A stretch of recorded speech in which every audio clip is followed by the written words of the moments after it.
नमस्कार, IND special में आपका स्वागत है। मैं हूं मनोज सैनी। दमोह में अजय। दमोह के चुनाव बड़े दिलचस्प रहे हैं और दमोह के चुनाव को देखकर यह लग रहा था कि टक्कर बड़ी जोरदार होगी, लेकिन जिस तरह के परिणाम है उससे लगता है कि दमोह में अजय यानी अजय टंडन अजय हो गए। सवाल यही है कि आखिर कहां भारतीय जनता पार्टी की रणनीति काम नहीं कर पाई। तमाम नेता लगे रहे, मेडिकल कॉलेज की एक बड़ी सौगात तक वहां देने का प्रयास किया भारतीय जनता पार्टी सरकार की तरफ से। उसके अलावा संगठन की बात करें तो संगठन के मुखिया वहां बने रहे। बावजूद इसके अजय टंडन ने जो शुरुआत से बढ़त ली वो बढ़त कम होती नजर नहीं आई। अब सवाल यही है कि आखिर ऐसी कौन सी रणनीति थी? क्या बीजेपी के अंदर भी जिन लोग को काम करना चाहिए था वो दिख कुछ रहे थे और कर नहीं पाए, या सेपरेटाइज हुआ है? हुआ क्या? चलिए आज इसी को समझने का प्रयास करते हैं। दमोह में अजय, मेरे साथ मेहमान जुड़े हुए हैं। प्रकाश हिंदुस्तानी जी हैं, वरिष्ठ पत्रकार, आपका बहुत स्वागत है। समीक्षक भी हैं प्रकाश जी, आपका बहुत स्वागत है। साथ ही संदीप पौराणिक जी हैं, वरिष्ठ पत्रकार, आपका भी बहुत स्वागत है। और सुरेश शर्मा जी मेरे साथ जुड़ रहे हैं। तीन मेहमान मेरे साथ हैं और तीनों मेहमान से हम बात करेंगे, लेकिन कोई राजनेता नहीं है इसमें। दरअसल हम समझना चाहेंगे कि कहां क्या हुआ। प्रकाश जी, दमोह को देखकर आप क्या कहेंगे? दमोह के चुनाव में हमने देखा कि शुरुआत से जो बढ़त ली कांग्रेस प्रत्याशी ने वो लगातार बनी रही। कौन सी रणनीति कांग्रेस की वहां काम कर गई? वैसे ऐसा लग रहा है कि अजय टंडन वर्सेस राहुल लोधी वहां चुनाव हो गया। बहुत मजेदार चुनाव हुए हैं दमोह के, मनोज जी। ऐसा लगता है कि चुनाव में पूरी टक्कर जो थी अजय टंडन की और राहुल सिंह लोधी की थी, और इन दोनों की टक्कर के बावजूद वहां जीते हैं जयंत मलैया, ऐसा मुझे लगता है। देखिए, जयंत मलैया वहां पिछली बार हारे थे क्योंकि रामकृष्ण कुसमारिया विद्रोही उम्मीदवार थे बीजेपी के।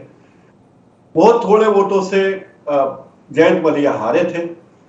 फिर राहुल सिंह लोधी जीत गए, कांग्रेस के थे, और वो दल बदल करके बीजेपी में आ गए। बीजेपी ने उनको टिकट दे दिया और जयंत मलैया से उम्मीद की बीजेपी ने कि उन्हें टिकट नहीं मिला, लेकिन वे प्रचार करें राहुल सिंह लोधी का, और उन्हें टिकट ना देकर राहुल सिंह लोधी को टिकट दिया गया। तो ये ऐसी बात हुई जैसा कई जगह ये दोहराया गया इतिहास, जैसे सामेर में दोहराया गया था। राजेश सोनकर को टिकट नहीं दिया गया था, तुलसी सिलावट को टिकट दिया, राजेश सोनकर ने मेहनत की और तुलसी सिलावट जीते। लेकिन हर शहर, हर चुनाव क्षेत्र सामेर नहीं है। दमोह सामेर साबित नहीं हुआ। तो मुझे लगता है कि एक तरह से जीत ये बीजेपी को बता दिया गया मतदाताओं द्वारा कि आप किसी को भी उम्मीदवार बनाइए। हमारे नेता तो स्थानीय नेता हैं, स्थानीय उम्मीदवार हैं, जो लगातार बरसों से, दशकों से हमारे से जुड़े हुए हैं। और ऐसा लगता है कि ये मतदाताओं ने दल बदल के खिलाफ एक बड़ा अपना आदेश दिया है, जनादेश दिया है कि दल बदल कानून के तहत जो व्यवस्था है वो माफिक नहीं है, वो सही नहीं है। दल बदल करने वाले लोगों को फिर से चुनाव लड़ने में भी 6 साल कम से कम रोका जाना चाहिए। ऐसा इस सरकार इस चुनाव इस कानून की अब लगने लगी है कि दल बदल करके आप दूसरी पार्टी में चले जाओ, वहां से फिर चुनाव लड़ लो और वापस पद पे चले जाओ। तो ये ठीक नहीं है, ये कानून का दुरुपयोग, ऐसा मुझे लगता है। चलिए, जी बिल्कुल आप सही कह रहे हैं। और प्रजातंत्र की शायद खूबी भी यही है कि कभी कभी जनता ये एहसास कराती रहती है कि हाँ हम भी कुछ हैं। सुरेश शर्मा जी। देखिए मनोज जी, मैं तो हमेशा से एक बात का पक्षधर रहा हूं कि जनता जो है उसका निर्णय जो है सर्वोपरि है और सर्व स्वीकार्य है, और उस पर कोई बहुत टिप्पणी करने की आवश्यकता नहीं रहती। क्योंकि हिंदुस्तान का जो लोकतंत्र है उसकी खासियत ही यही है कि मतदाता बिना कुछ बोले ऐसी मोहर लगाता है जिसके बाद जो रणनीति बनाने वाले हैं वो सब भौचक्क रह जाते हैं। जी। तो इसलिए जो दमोह का चुनाव परिणाम आ रहा है या चुनाव परिणाम आ चुका है लगभग, वो सारी चीजें यही बताता है कि आपकी रणनीति अपनी जगह है और जनता का निर्णय अपनी जगह है। मैं इस बात से सहमत हूं कि जो सरकार बदलने के लिए दल बदल हुआ था वो एक प्रकार से जस्टिफाई किए जाने जैसी स्थिति में था, क्योंकि कर्ज माफी का जो है वो नारा देकर के सरकार में आए थे, वो पर्याप्त मात्रा में नहीं हुआ, चरणबद्ध तरीके से किया जा रहा था।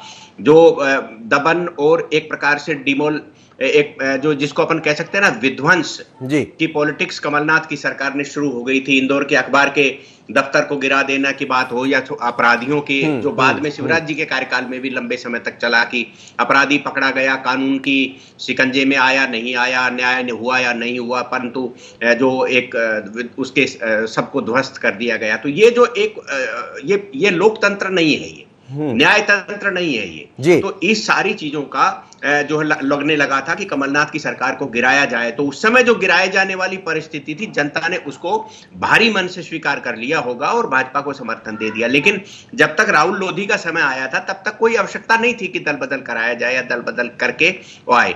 उनको अगली बार आ सकते थे वो, लेकिन ये बात जनता को अखरी। एक बात तो मैं ये मानकर चलता हूं। दूसरा मैं ये मान के चलता हूं कि भारतीय जनता पार्टी का जो कार्यकर्ता है, वो देव दुर्लभ कार्यकर्ता बेचारा कब तक प्रतीक्षा करता रहेगा। आप देखिए, आज सत्ता का संचालन करने में सहभागिता करने वाले वे लोग ज्यादा हैं जिनका भारतीय जनता पार्टी, जनसंघ, आरएसएस से कोई लेना देना नहीं है, वैचारिक अनुषंगिक संगठनों से कोई लेना देना नहीं है। वो केवल मैनिपुलेटर हैं और आकर के ठस करके वो सारे काम कर रहे हैं। तो आज जो है ये कार्यकर्ता के मन में या समर्थक के मन में एक टीस है। तो ये जो है दमोह में दूसरी चीज दिखाई दी। और तीसरी चीज मैंने जैसा थोड़ी देर पहले आपके साथ चर्चा में कहा था कि मतदाता ये मान करके चल रहा है कि भाई आप अपने आप को स्वयंभू मत मानिए, आपके कहे अनुसार हम डांस करेंगे, आपकी उंगलियों के हिसाब से नाचेंगे, ऐसी कठपुतली नहीं है। हम मतदाता हैं, हमें भी अविवेक का हम अपने इस्तेमाल कर सकते हैं कि कोरोना के कार्यकाल में आपको जो व्यवस्थाएं करना थी वो आप व्यवस्थाएं करने में सफल नहीं हुए। आपका प्रशासन तंत्र जो था, मैं बार बार इस बात को यहां ले जाने की कोशिश करता हूं कि प्रशासन तंत्र जो है वो लाखों रुपए तनख्वाह पाने के बाद पूर्वानुमान लगाने में विफल रहा।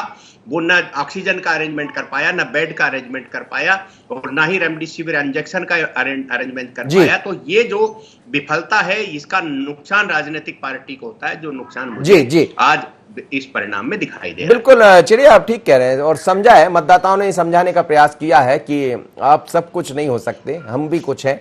जी संदीप पौराणिक जी, आप भी वहां गए हैं, मैं भी वहां पहुंचा था, हम लोग ने लगभग अलग अलग गांव में भी बात की, शहरों में भी बात की। तो ये तो दिख रहा था कि राहुल लोधी का वहां पर विरोध है, राहुल लोधी के चेहरे को लोग नहीं देखना चाह रहे थे। वो अलग मुद्दा था कि 28 सीटों पर चुनाव हुए और उस समय की परिस्थिति, किसान आंदोलन, माफ करिए किसान कर्ज माफी, ये सब जिसका सुरेश शर्मा जी भी जिक्र कर रहे थे। लेकिन राहुल लोधी तक पहुंचते पहुंचते ये जो दल बदल का मुद्दा सामने आया तो शायद जनता इसको भांप गई। जी संदीप पौराणिक जी। मनोज जी, जो बात कांग्रेस दल बदल के बाद से लगातार कह रही थी कि 35 करोड़ में विधायक टिके हैं, ये पहले 28 विधानसभा के उपचुनाव हुए और उसके बाद जब दमोह का उपचुनाव आया तो कांग्रेस, या यूं कहें कि वहां की जनता भी ये बात मानने लगी थी कि कहीं ना कहीं हमारे जनप्रतिनिधि ने दल बदल के एवज में सौदा किया। आप कहीं भी जाइए दमोह में, मैं आपको बता रहा हूँ, मैं अपने पत्रकारिता जीवन के 3 दशक के दौरान कई चुनाव कवर किए हैं, अलग अलग स्तर के चुनाव कवर किए हैं।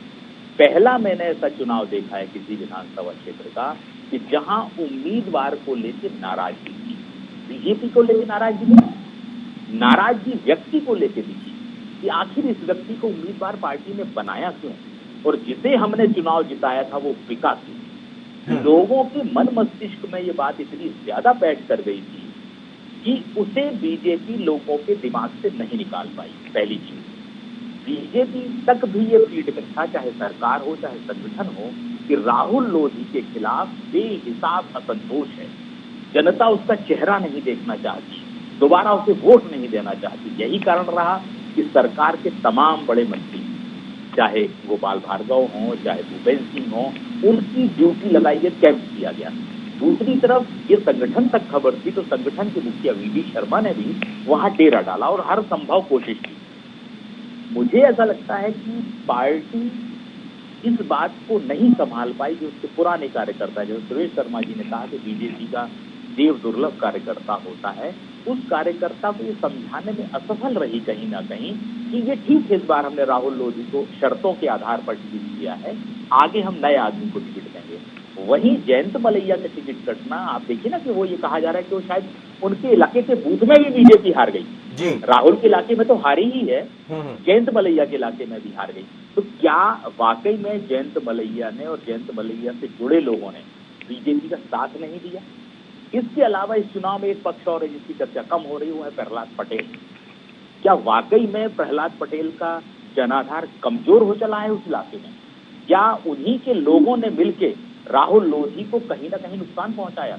जो बात सामने आ रही है वो प्रहलाद पटेल के बहुत इर्द गिर्द करीबी लोग भी कहीं ना कहीं राहुल लोधी के खिलाफ खड़े थे। एक तरफ जहां जयंत मलैया के लोग खिलाफ खड़े थे, तो क्या मैं इसमें आपको इंटरप्ट करना चाह रहा था, जो आप कह रहे हैं, क्या ये लोधी वर्सेस अदर्स भी हो गया ये चुनाव? मनोज जी 100% हुआ है ये। अगर आप वहां पे पोस्ट देखेंगे चुनाव से पहले के, मतदान से पहले से, तो आपको पोस्ट मिलेंगे कि राहुल लोधी ने ये कहा, लोधी समाज की बैठक में ये कहा गया, खास जाति वर्ग के लिए इस तरह से बयान दिए गए। तो वो एक असंतोष था, वो घर घर तक पहुंच गया था। और जहां तक हम इस चुनाव की बात करें तो आप ये देखेंगे जिस दिन से राहुल लोधी को उम्मीदवार घोषित किया गया और दूसरी तरफ अजय टंडन को, उसी दिन से अजय टंडन एज में थे, कांग्रेस बढ़त में थी। और वो बढ़त हमें आज मतगणना में भी दिख रही है। इस चीज को करीब से देखना होगा। जो भी दमोह गया है, चाहे वो पत्रकार हो, बिल्कुल सही कह रहे हैं आप, बिल्कुल सही कह रहे हैं, क्योंकि लगातार जब जनता से हम बात कर रहे थे तो ये बात बार बार निकलकर सामने आ रही थी और वो समझ रहे थे टिकाऊ बिकाऊ का मुद्दा कहीं और ना चला हो, लेकिन वहां चला है। और अजय टंडन ये बताने में भी कामयाब रहे, क्योंकि कहते हैं कि उनकी रणनीति, प्रकाश हिंदुस्तानी जी कहते हैं कि अजय टंडन की रणनीति ही पिछली दफा चुनाव में राहुल लोधी को चुनाव जिता दी थी। और ऐसा भी कहा जाता, मुझे कहने में गुरेज नहीं है, जब खुद हम अजय टंडन से बात कर रहे थे उन्होंने कहा था जो आपको दिख रहा है वो है नहीं, आप इंतजार करिएगा और मुझे याद से फोन लगाइएगा जिस दिन परिणाम आएंगे। वो बोले थे, बाकायदा रिकॉर्डेड है, उन्होंने कहा था याद से मुझे फोन लगाइएगा, फिर मैं आपको बताऊंगा कि हम चुनाव कैसे जीते। तो इतना उनके अंदर एक विश्वास था।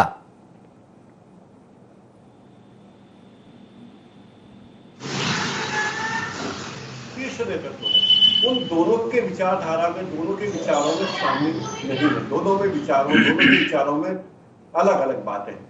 देखिए दिल्ली में जैसा हुआ, उन्होंने हर्षवर्धन को तवज्जो नहीं दी पार्टी के शीर्ष नेतृत्व ने और किरण बेदी को लेकर आए और नतीजा ये रहा कि आप पार्टी ने पूरा सुपड़ा साफ कर दिया बीजेपी का। यहां शीर्ष नेतृत्व को लगा कि हम तय करते हैं कि कौन व्यक्ति विधायक बनेगा, कौन यहाँ का नेतृत्व करेगा, हम जिसे टिकट देंगे वो जीत के आएगा, हम उसे जिताएंगे। लेकिन मतदाताओं ने बता दिया कि आप, यानी पार्टी जिसे चाहेगी वही जीत के आएगा, ये तय नहीं। फैसला तो मतदाता करते हैं, पार्टी के नेता, चाहे कांग्रेस के नेता हो या बीजेपी के नेता, वो नहीं करते। अब वी.डी. शर्मा वहां टिके रहे, शिवराज सिंह जी चले गए, गोपाल भार्गव चले गए, अंत में जयंत मलैया कोरोना ग्रसित हो गए, फिर वो ठीक हुए, उनको हेलीकॉप्टर दिया गया, उनके बेटे को जिम्मेदारी दी गई, सब कुछ किया गया। लेकिन मतदाताओं ने बता दिया था बीजेपी के नेताओं को कि आपके इशारों पर नाचने वाले हम लोग नहीं है, हमारा अपना विवेक है, हम जिसे चाहेंगे उसे वोट देंगे, उसे जिताएंगे। और लोगों ने ये दिखा दिया। जी जी, सुरेश शर्मा जी, इसमें एक चीज का और जिक्र करना चाहेंगे। जब हम अंतिम दौर में गए जिसमें सिंधिया का आगमन भी हुआ, एक दिन उन्होंने किया, दूसरे दिन का प्रोग्राम उन्होंने अपना निरस्त किया और ऐसी चर्चा भी थी कि उन्होंने इस बात का विरोध भी किया कि मैं प्रचार नहीं करना चाह रहा था। ऐसी चर्चा थी, अब मुझे नहीं पता उसमें कितनी सच्चाई होगी। तो क्या ये चुनाव सिंधिया की चर्चा भी आगे चलकर बढ़ा देगा? देखिए, मुझे नहीं लगता कि सिंधिया जी या जयंत मलैया जी या गोपाल भार्गव इस उपचुनाव में चर्चा का विषय है, क्योंकि यहाँ ये चर्चा का विषय जो है वो अलग चीजें हैं और उसमें दो बातें जो है हम सब लोगों ने कॉमन कही हैं। और वो ये है कि कार्यकर्ता को ये एहसास हो गया कि 4 लोग बैठ करके निर्णय ले लेते हैं और कहते हैं पार्टी का सामूहिक निर्णय हो गया है। तो ये एक गलत परंपरा डल गई कि पार्टी अध्यक्ष, संगठन मंत्री, मुख्यमंत्री और सह संगठन मंत्री, ये 4 लोग बैठ करके चर्चा कर लेते हैं और वो पार्टी का निर्णय मान लिया जाता है। तो ये परंपरा कभी नहीं रही। मुझे याद है, मैंने कुशाभाऊ ठाकरे जी के जमाने से लगाकर और अभी तक, यानी कप्तान सिंह सोलंकी जी के संगठन महामंत्री के दौर को, और यहाँ तक भी कह सकता हूँ कि माखन सिंह जी के महामंत्री संगठन के दौर तक जो है बहुत नजदीक से देखा है। तो मैंने कभी भी ऐसा नहीं महसूस किया ध्वनि नीचे से आती थी, कार्यकर्ता जिला अध्यक्ष और इन सबके सामने बातें जाती थी, वहां से छन करके आता था। जो संगठन मंत्री संभाग और जिलों में काम करते थे उनसे छन करके बातें आती थी। लेकिन अब जो परिस्थिति हो गई है वो ये हो गया है कि 4 लोग बैठ जाएंगे और वो संगठन हो गया। तो ये एक परंपरा जो है वो भाजपा में कभी स्वीकार नहीं थी। दूसरी, मैं ये कहना चाहता हूं कि कोई भी राजनेता ये बिल्कुल नहीं विचार करता कि किसी एक उपचुनाव में जीत हार से उसके राजनीतिक करियर या उसके बेटे का राजनीतिक करियर खत्म हो जाएगा। मैं आपसे एक छोटा सा एक उदाहरण देते हुए अपनी बात को कहना चाहूंगा, प्रमाणित करना चाहूंगा, और वो ये है कि अजय टंडन जी की सादगी और उनकी रणनीति, जैसा कि हम सब लोग कह रहे हैं कि चुनाव में जीत का कारण बनी है, तो आप कैसे मान सकते हैं कि जयंत मलैया टंडन जी को जीतने का मौका देंगे? यदि लोधी का जीतने का मौका देते वो, तो उनके बेटे के लिए भी रास्ता खुला रहता और उसके लिए भी रास्ता खुला रहता। जो टंडन जी लगातार 3 विधानसभा चुनाव में जयंत मलैया जी को चुनौती देते रहे, उसको एमएलए बनवाने से उनको फायदा है कि नुकसान है, ये राजनीतिक समीक्षकों को विचार करना चाहिए। तो इसलिए मुझे नहीं लगता कि हम पत्रकार हैं, इसलिए हमारी समीक्षा का एंगल केवल लोगों में कमी निकाल करके अपनी बात को पुष्ट करना नहीं होना चाहिए। ये मेरा निवेदन है दोनों मित्रों से, और मैं समझता हूं दोनों ही मुझसे ज्यादा समझदार हैं, मैं बहुत कम जानकारी रखता हूं, लेकिन फिर भी मैं ये कहूंगा, लेकिन मैं ये जरूर कहना चाहता हूं कि दमोह के उपचुनाव के परिणाम ने सरकार को संदेश दिया है, संगठन को संदेश दिया है कि कार्यकर्ता के मित्र बनने की कोशिश करिए। यदि आप मित्र नहीं बनेंगे तो यह परंपरा आगे बढ़ सकती है। इस चुनाव में मैं निश्चित रूप से यह टिप्पणी कर सकता हूं कि यह कांग्रेस की जीत बिल्कुल भी नहीं है। ये कोरोना की परिस्थितियों को नियंत्रित नहीं करने पाने के कारण सरकार की हार है। संगठन अपने नेताओं को सक्रिय करने के बजाय जनता को समझाने की भूमिका में विफल रहा है, इसकी हार है। ये कांग्रेस की जीत नहीं है। लेकिन मैं एक छोटा सा, आप जयंत मलैया जी को लेकर मेरा ऐसा मन था, एक सवाल था आपसे कि कई दफा चीजें कुछ अलग हटकर भी हो जाती है, और जब आप किसी चीज को, मंच आपको याद होगा कि एक प्रहलाद पटेल की टिप्पणी बड़ी चर्चा में आई थी, जब उन्होंने मंच से, मैं उस टिप्पणी का जिक्र नहीं करना चाहूंगा, तो कभी कभी कुछ चीजें चुभती भी है। देखिए, प्रहलाद पटेल जी का स्वभाव है ये, वो मित्रवत व्यवहार करते हैं और मित्रवत व्यवहार में उनकी टिप्पणियां तीखी होती हैं। वो मेरे बहुत अभिन्न मित्र हैं, बहुत पुराने मित्र हैं मेरे, और मुझे मालूम है कि उनके शब्दों में कई बार ऐसा लगता है कि जैसे वो चुभने वाले शब्द बोलना उनका स्वभाव है। वो चाहे टीवी पर इस बात का चर्चा आ रही हो कि 2 कान पे जमेंगे, ये नहीं, मैं उसका जिक्र नहीं कर रहा, कान पे जमने वाली नहीं। जी, मैं आप जो कह रहे हैं, जयंत मलैया जिस मंच पर थे उसका जिक्र कर रहा हूं। मैंने कहा ना कि आप जो कह रहे हो वो मैं समझ रहा हूं, और उन्होंने जो है शायद रामायण के किसी पात्र का उपयोग किया था शब्द का, मालूम है मुझे, पर मैं वो जयंत मलैया जी को लेकर के नहीं था, वो राजनीतिक रूप से जोड़ने का प्रयास किया गया। लेकिन मैं ये कहना चाहता हूं कि जब तक राजनीति में, एक तो दम्भ राजनीति में नहीं चलता, राजनीति में आप जो है पद पर चले गए हैं, इसका तात्पर्य ये नहीं कह सकता कि आप भगवान बन गए। मैं एक टिप्पणी के साथ मेरी बात इस दौर की समाप्त कर रहा हूं। आप जब जिम्मेदारी के पद पर जाते हैं तब आपको यह एहसास होना चाहिए कि आपके समान 100 और योग्य व्यक्ति थे, उनमें से आपको चुना गया है और आपको उन 100 के सामने अपने आप को बेहतर सिद्ध करना है। ये बिल्कुल नहीं होना चाहिए कि आपको यदि जिम्मेदारी दे दी गई है तो आप 100 से ऊपर हो गए हैं। चलिए, ये बड़ा महत्वपूर्ण, और मुझे लगता है ये संदीप पौराणिक जी ये बात समझाने में मतदाता भी कामयाब होंगे और कार्यकर्ता भी कामयाब होंगे। सही बात है, मैं शर्मा जी की बहुत सी बातों से सहमत हूँ, लेकिन एक पक्ष और भी है मनोज जी।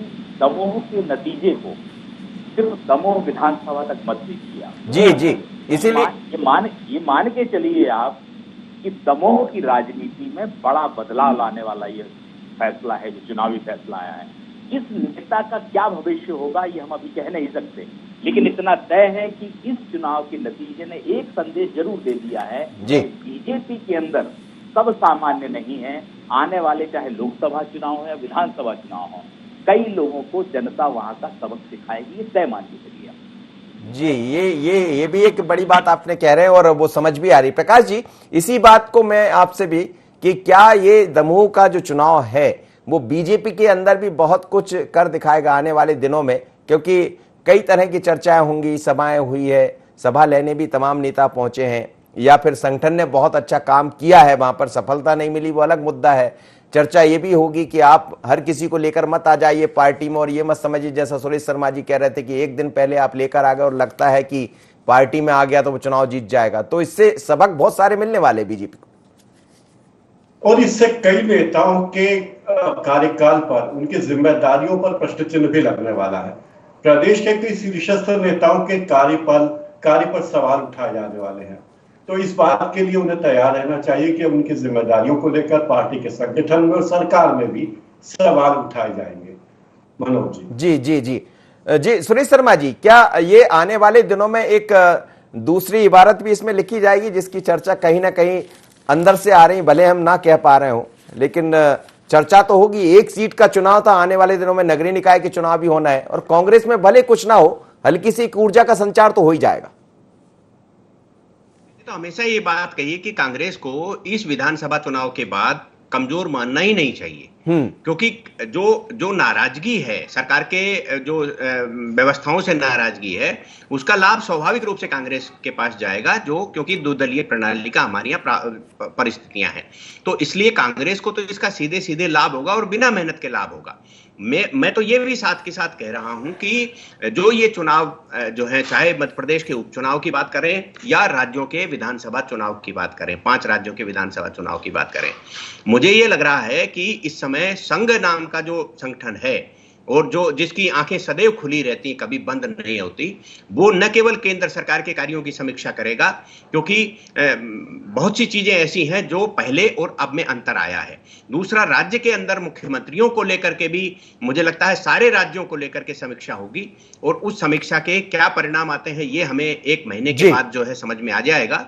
लेकिन ये बिल्कुल मान करके ही चलना चाहिए कि दमोह उपचुनाव यदि हम नहीं जीत पाए तो आपको जो है दल बदल कराने की जरूरत क्या थी। ये सवाल उठेगा और इस सवाल के उत्तर तलाशे जाएंगे। चलिए, बहुत बहुत धन्यवाद आप सभी मेहमानों का मेरे साथ जुड़े। और दमोह में आखिर अजय टंडन चुनाव जीत की तरफ बढ़ गए, और जिस तरह की तैयारियां भारतीय जनता पार्टी ने की थी वो काम नहीं आई। अब सवाल यह भी है कि यदि काम नहीं आई तो कहां चूक कर बैठे? क्या मतदाता से बढ़कर नेता अपने आप को समझ बैठे कि मतदाता को जैसा हम चाहेंगे वैसा मतदाता कर देगा, या कोविड का जो अलग से एक माहौल बना बीते 2-3 दिन में चुनाव के ठीक पहले, क्या वो असर कर गया? ऐसे तमाम बिंदु है, समीक्षा होती रहेगी, चर्चा होती रहेगी। लेकिन अब समीक्षा की बारी हमसे ज्यादा पार्टी के अंदर होने वाली, और इस चुनाव के बाद क्या क्या होगा, क्योंकि कांग्रेस में एक उत्साह दिखाई दे रहा है, एक ऊर्जा होगी स्वाभाविक रूप से। लंबे अरसे के बाद उन्हें ये लग रहा है कि हाँ कांग्रेस है, पर बीजेपी में ये सब क्या हो गया, इसका जिम्मेदार कौन होगा? तो इसका भी इंतजार कीजिए। दमोह में अजय, इतना ही, मुझे दीजिए इजाजत। बने रहिए IND 24 पर।